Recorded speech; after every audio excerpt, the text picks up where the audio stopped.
There's only room for one slug boss on Eridanos.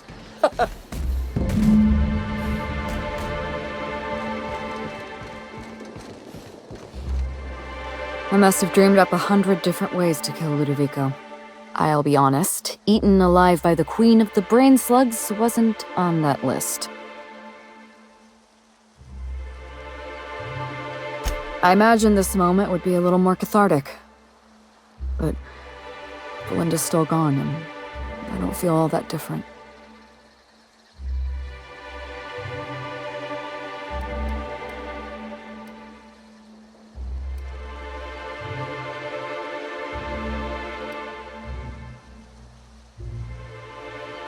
I know. You're right. I can't go back to the way things were. I can't return to my old life because it was never my life to begin with. It was shared. Never mind, you don't need to listen to this. Thank you again for your help, Captain. I never would have made it this far without you.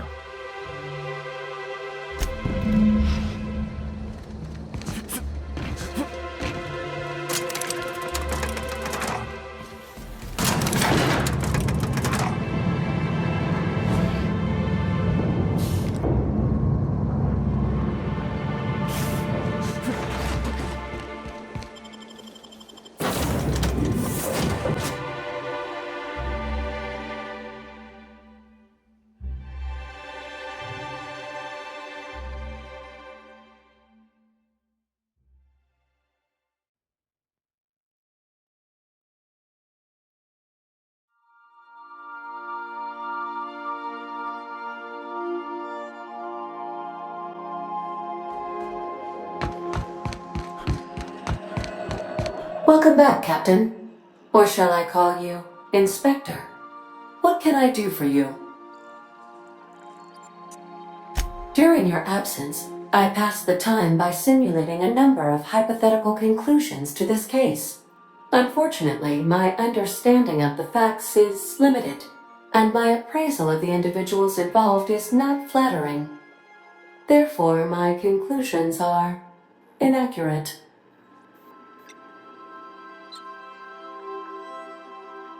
I have been awaiting closure for the details of your investigation.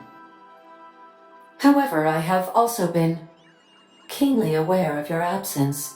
I have a growing library of information about you. Attitude, behavioral tendencies, dietary habits, sleep patterns. Cataloging human behavior is essential to maintaining my simulation protocols.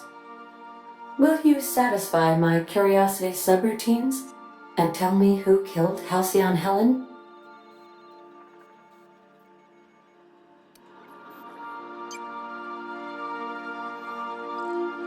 That seems impossible. Can you elaborate for me? Interesting. I did not account for the possibility of multiple identities in my simulations. This information is valuable to me.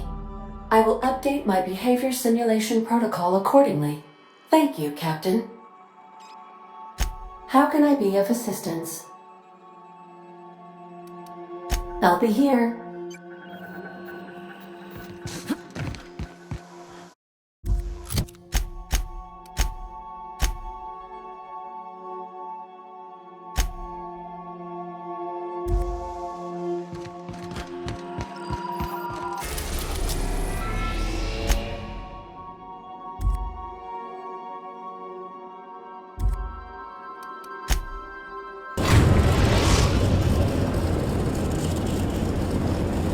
I am pleased to inform you that we have arrived at the labyrinth. Please be advised that the punishment for trespassing is execution. Please be advised that electrical storms on the surface of Tartarus make departure impossible at this time. Resident count is as follows: 3,071. Resident deaths, including but not limited to executions, are as follows: 1,684. Resident escapes are as follows: 0. The interior can be chilly. Take a scarf with you, Captain. I would also ask that you leave your captain's ID with me, in the event that you do not return. I can make the assurance that I will not leave with another captain, unless you do not return within 876,541,652 hours. Oh, speak of the devil. Captain, I am receiving a transmission from the prison's docking authority now. Attention, unauthorized spacecraft. This is a maximum security installation. Your presence here is an explicit violation of UDL corporate policy. You are hereby confined to your docking platform until a ticket detailing your crimes has been filed and notarized, at which point your vessel will be seized and you will be executed.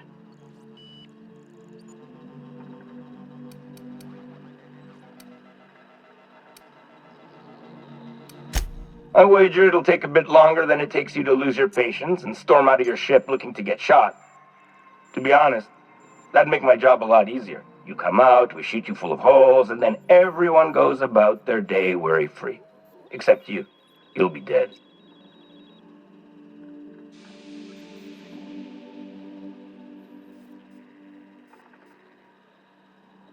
Alright, I'm feeling generous. I'm transmitting the idea of a productive, law-abiding employee so you can see what one looks like before you die. Anyway, Tartarus Docking Authority signing up. Hang on. Another ship just pulled into your dock. Wait, is that from the Groundbreaker? What the? Pay no mind to that, just have a pleasant day. Transmission terminated. Biometric ID received. Transferring data to external cartridge. How can I be of assistance? Goodbye. Hey, you got a minute?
If we wanted the board's attention, we got options.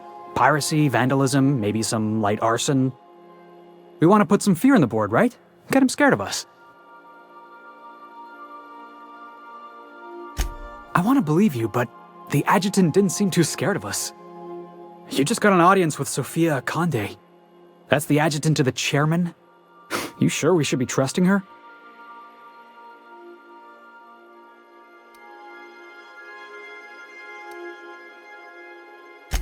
If you think she's using us, why'd you give her the time of day?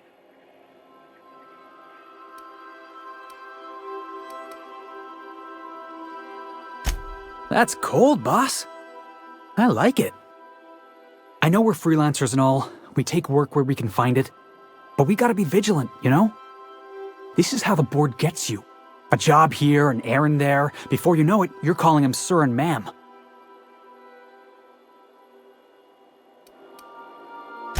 I appreciate your time. Let's get back to it.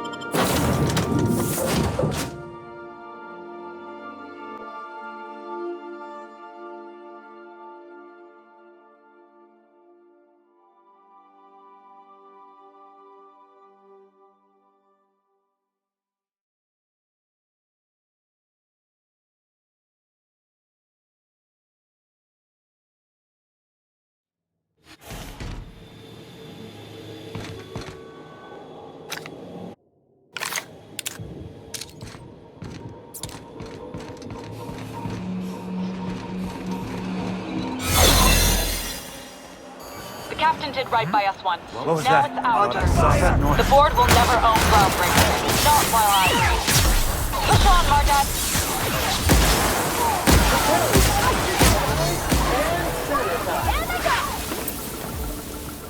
Groundbreaker doesn't need trash like you.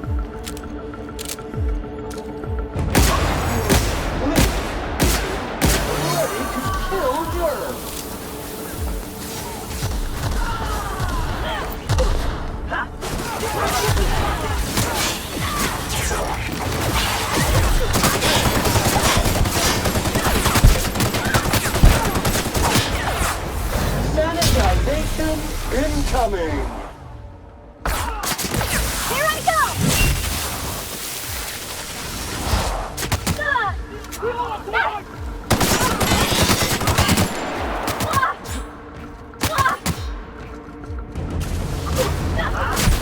Cycle complete.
Area sanitization assessment.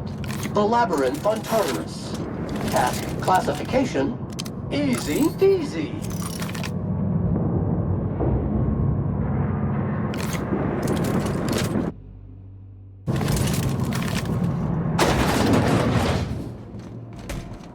Would you like Sam to tidy up this area?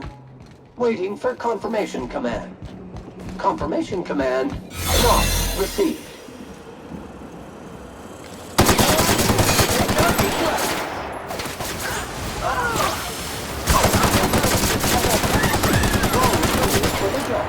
Clean cycle active. Industrial stain.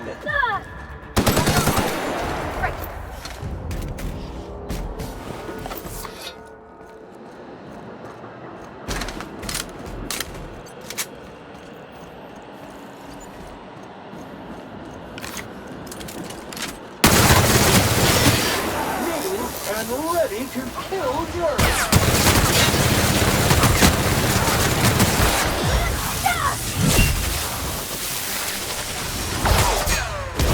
Sterling is this unit's middle name.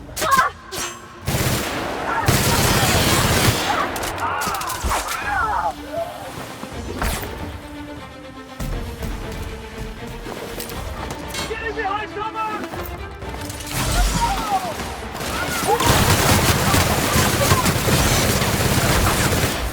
Sanitization incoming!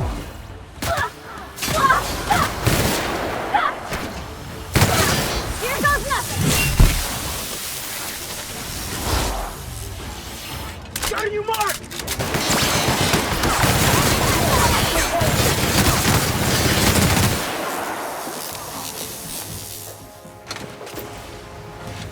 I'm taking cover!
Industrial stain!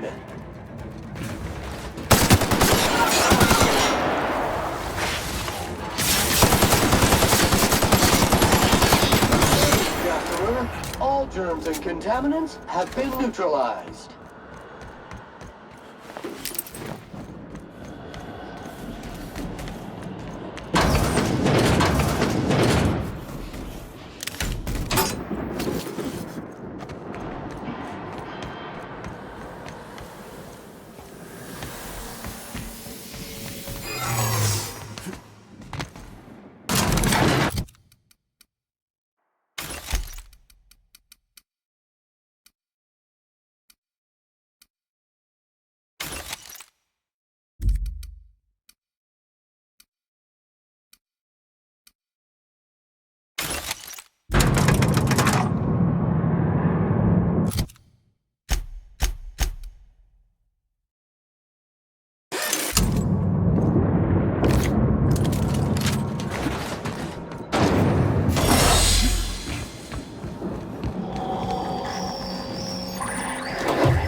Here? I didn't think we were hiring more staff.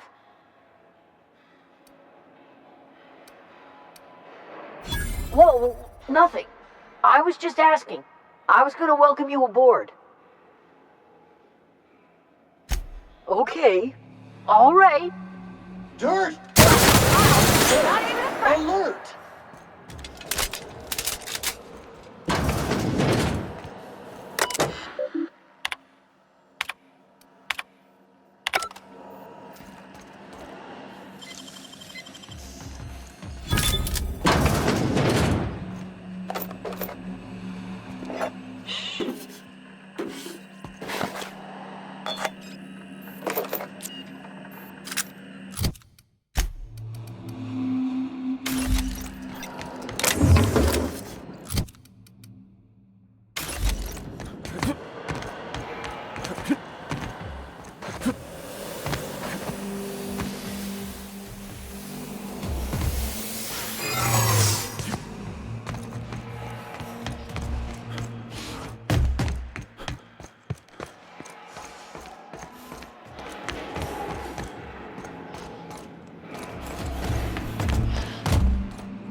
its rightful place for more than 70 years.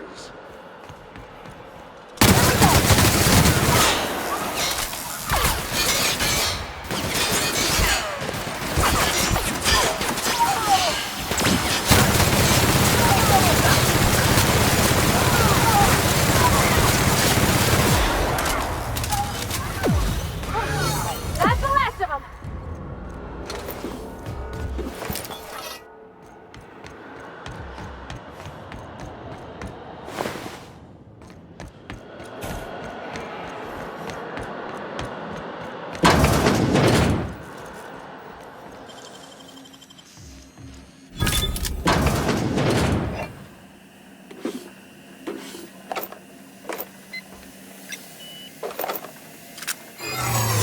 Muting volume now.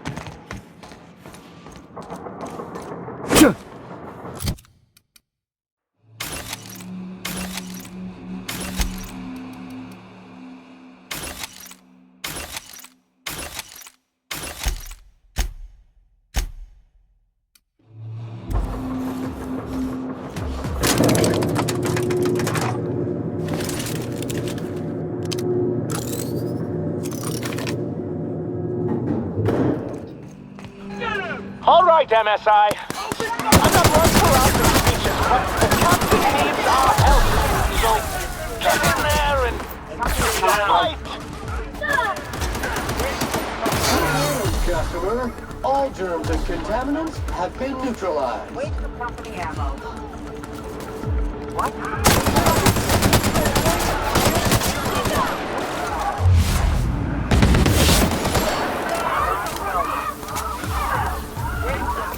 Job classification. Flawlessly finished.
look who it is. I'll be damned. I was prepping the studio for our announcement, and here you are as a bonus. I had heard you'd taken a mechanic under your wing. What's the matter, girl? Couldn't find actual employment? The captain's treated me right. Better than any of you bored folk ever have. I'm exactly where I want to be. And... oh, I had heard you were dragging around a repurposed janitorial mechanical? My staff jokes that it's because you're a walking pile of refuse. Interactive database updated. The unique organic substance labeled Chairman has been classified as filth, imminent for incineration. When you go off and get yourself shot, try to avoid taking one to the face. I'll want it recognizable to show to my citizens. My word! You've correctly identified the most recognizable man in the colony. Remarkable. It's a wonder what Phineas saw in you. Then again, he's an insane person. Thankfully, he's our insane person now. A proper company man. Yes, he is an extraordinarily obstinate fellow, isn't he? Fine, he isn't working for us per se. Semantics, he'll come around. But that's between us. As far as my adoring citizens will know, we've turned a dangerous crackpot into a working-class man. It's a miracle.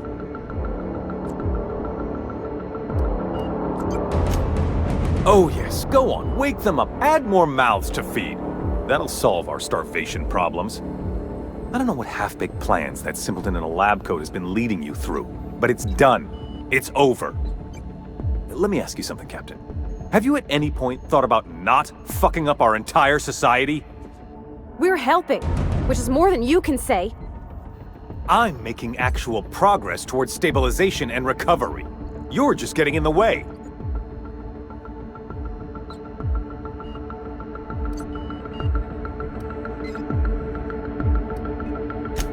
That's because you don't think ahead. Phineas's counterproductive plan doesn't make a lick of sense. We don't need your help.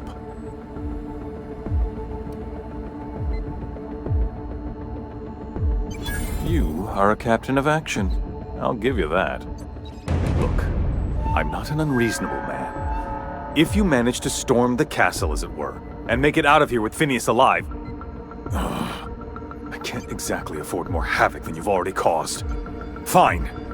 If you survive, you'll need someone to sell the rest of the board on your plan.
For the job.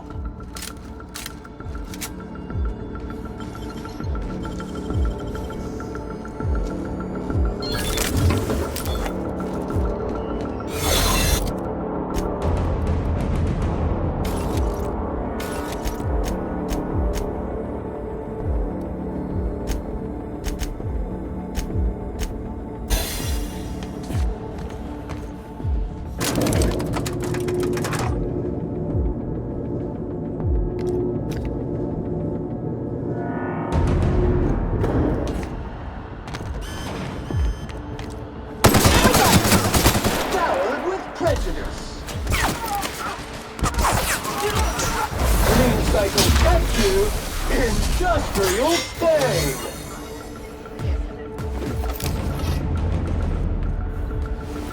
You don't look like sunlight. What's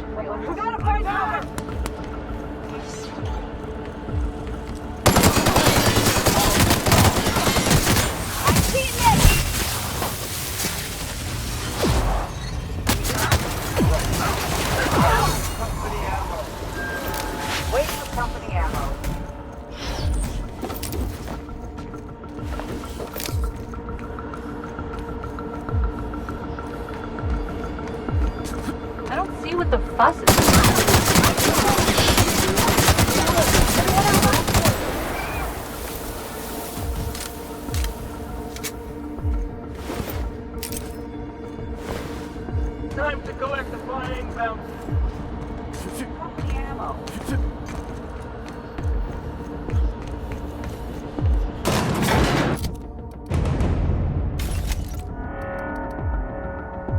Difficult job ahead? Consider equipping a pack of Sam's special solvent stain-out remover. It's ruthless on residual blood splash. Whatever comes of this, I'm just real glad to know you all. Captain, you have an uncanny talent for complicating my life. You've disrupted the balance of power. You've upset the natural order of things. You've introduced uncertainty, and there is nothing I despise more than uncertainty. I'm afraid I can't do that. I'm aware of your diplomatic talents, Captain. You have a gift for manipulation, but I warn you, I'm no easy mark. For all your talents, you are the enemy of Halcyon, and therefore you are my enemy.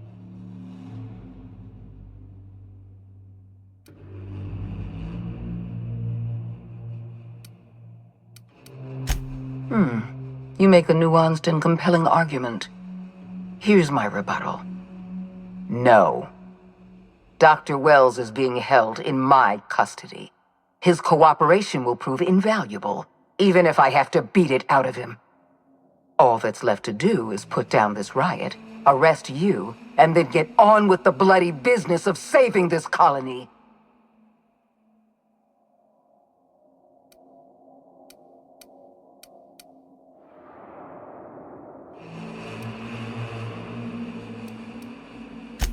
Fair enough. I'm giving you exactly one chance to parley with me.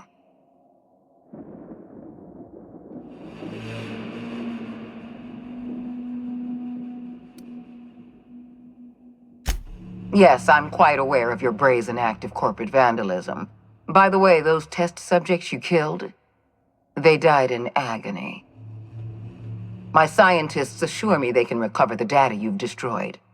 You've succeeded in temporarily delaying our research. Nothing more.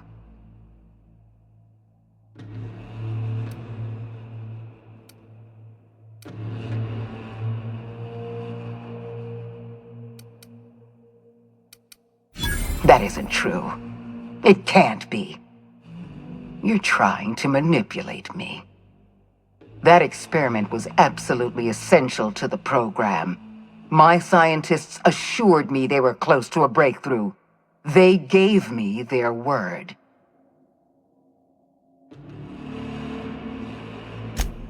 Don't you mock me.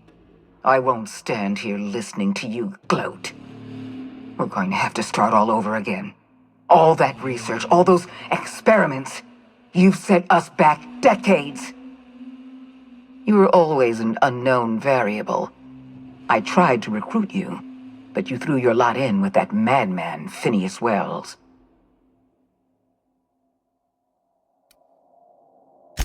This prison is equipped with an automechanical warden. I've had it programmed to eliminate you on sight and rinse your remains down a drain. And don't worry, I will inform Dr. Wells that you died heroically, or something.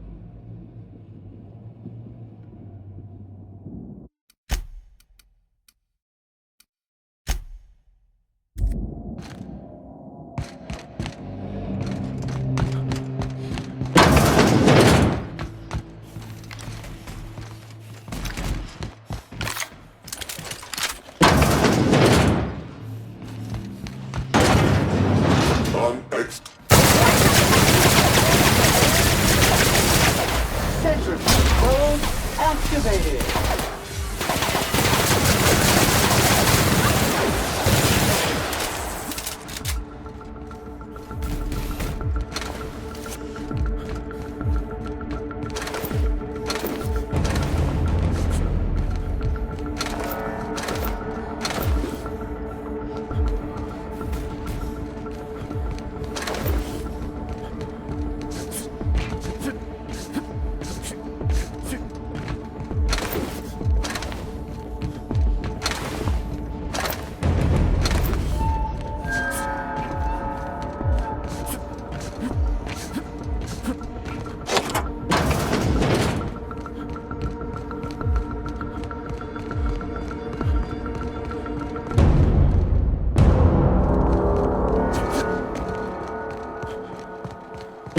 Why won't you just...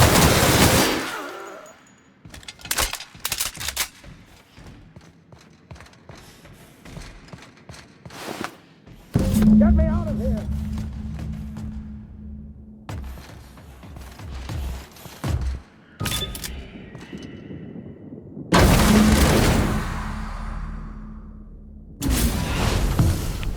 You don't know how glad I am to see you.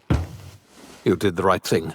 Akande was a monster. Her death was much deserved, and long overdue. And you lunatic, you broke into the board's own fortress just to rescue one doddering old man. You are absolutely out of your mind, and I can't begin to thank you enough.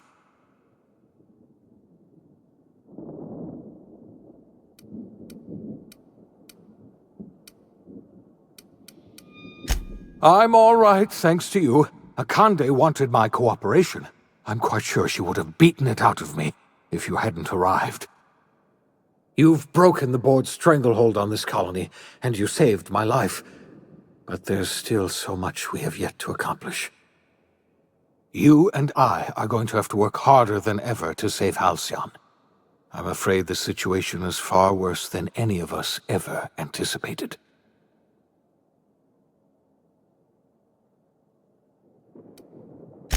I would like nothing more than to celebrate this victory, but we have a serious problem on our hands. Earth has gone dark. We haven't received a single message in 3 years. There's been no communication, no signals, nothing. 2 years ago, the Earth's Directorate's frigate disappeared on their way back to Earth. We don't know what they discovered when they arrived, or if they arrived at all. You mean we're all alone out here? Really alone? I'm afraid so, Miss Holcomb. Halcyon is the only home we have left. Returning to Earth is no longer an option. We're in serious trouble, my friend.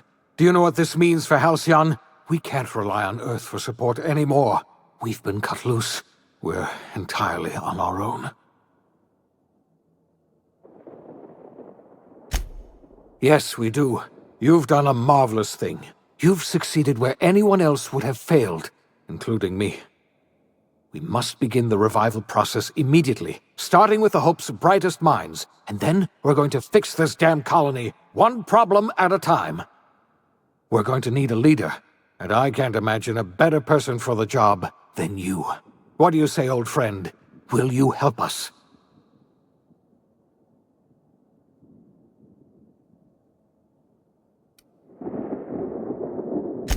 When I revived you, I thought you were going to help me save this colony.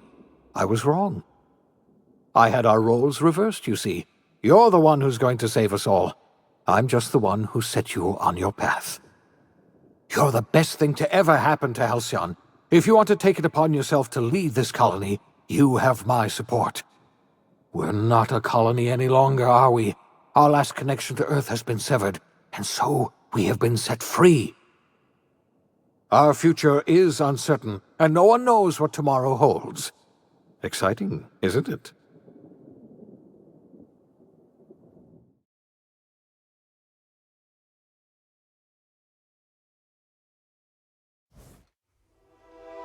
The OSI teaches that everything in the universe happens according to the grand plan.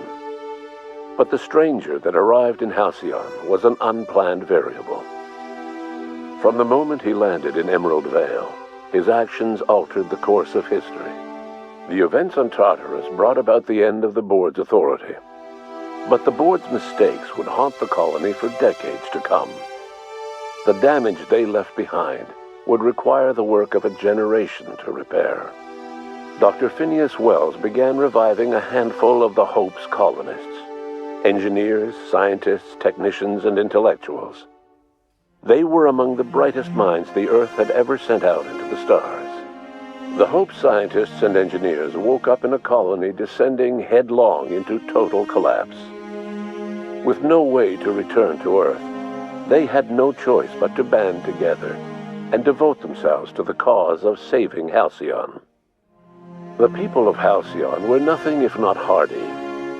In the absence of the board's authority, many of the colony's settlements banded together with a single purpose in mind: survival.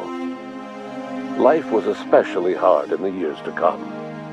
Some towns dissolved by attrition and starvation, but most of them found a way to carry on. In the years to come, Halcyon was forced to reckon with its newfound freedom. The board was gone, and for better or worse, the colony was responsible for its own destiny. Sanjar's civil liberties and worker-centric policies were slow to catch on with the other corporations. But as Halcyon began its long, arduous journey toward recovery, many of Terra 2's smaller townships started adopting MSI's alternative corporate structure, and eventually became entirely self-sufficient. In the coming years, many of these townships managed to eke by, where otherwise they might have starved. Consumed by paranoia, Lilia Hagen took Sublight Salvage in a controversial direction, openly accusing board officials of an extraterrestrial conspiracy. One day, an accident at the Groundbreaker's docking bay silenced her forever. Time would tell if her replacement could keep the Sublight family together. Adelaide McDevitt replaced Reed Thompson as the leader of Edgewater. She and her followers transformed Edgewater in their image. Anyone loyal to Reed was pressured into leaving town, and those who stayed behind adapted to her way of life. Adelaide transformed the old cannery into a new garden. The nearby Edgewater Cemetery provided a convenient source of fertilizer. Under the leadership of Junlei Tennyson, the Groundbreaker held firm against corporate influence. The ship's mechanical stability gave Junlei the time to educate a promising generation of engineers, schooled in her family's traditions. The future of the Groundbreaker looks promising. The rediscovery of the Hope and the abandonment of the lifetime employment program forced Byzantium to come to terms with some uncomfortable realities about the state of Halcyon. While Byzantines were reluctant to surrender the luxuries they'd grown accustomed to, the board's diminished authority gave them little choice in the matter. Nearly everyone had to learn to make do with less. Some even had to get jobs. It was a dark time indeed. Even the Gorgon asteroid, though a distant enigma to most of Halcyon, felt the aftershocks of your actions. The Gorgon project created divisions among Well's newly awakened scientists. Many wanted to let the facility and its failures rot, but others saw an opportunity to improve the work of the original scientists, and perhaps the lives of Halcyon's masses. Minnie Ambrose made a compelling case for the benefits of an improved Adrenatime formula, one that could reinvigorate Halcyon's exhausted, malnourished workforce as they fought for survival in the new and uncertain world. She led the project, committed to reasonable schedules and honest reporting. In spite of everything, the Gorgon asteroid remained a sobering reminder of the potential for progress and disaster in humanity's most ambitious efforts. The Rizzo's company in Halcyon dissolved after the collapse of the board. Needless to say, the launch of Spectrum Brown was indefinitely delayed. A stockpile of Spectrum Brown remains buried deep beneath the ruins of the old distillery, abandoned to time and attrition. With the dissolution of the board, Ruth Bellamy found herself without the two constants in her life, Byzantine culture and her sister Belinda. In the face of this new reality, she struggled to find a direction for her life. The colony had moved on from Halcyon Helen, and would require new heroes in the years to come. And so, Ruth Bellamy decided it was time to exit stage left. She quietly disappeared from public view. The dissolution of the board did not mean the dissolution of the ambitions of Cedric Kincannon, the charismatic leader of Sublight Underground. Cedric offered slugs transportation services to the newly thawed colonists, and set to work ferrying resources and food wherever they were most needed. For better or worse, slug headgear became fashionable in the following years. As the board began to disintegrate, Spencer Woolrich found himself at a crossroads. Cling to what little stardom remained to him, or help usher Halcyon into its new future. To the surprise of many, perhaps himself most of all, Spencer chose the latter option. Having learned a variety of different skills in the many different roles played throughout his lengthy career, Spencer founded a radio serial dedicated to staying alive despite the odds. His subjects included how to survive violent encounters with only grazing wounds, dispense pithy one-liners for tense scenarios, and, of course, how to look good doing both.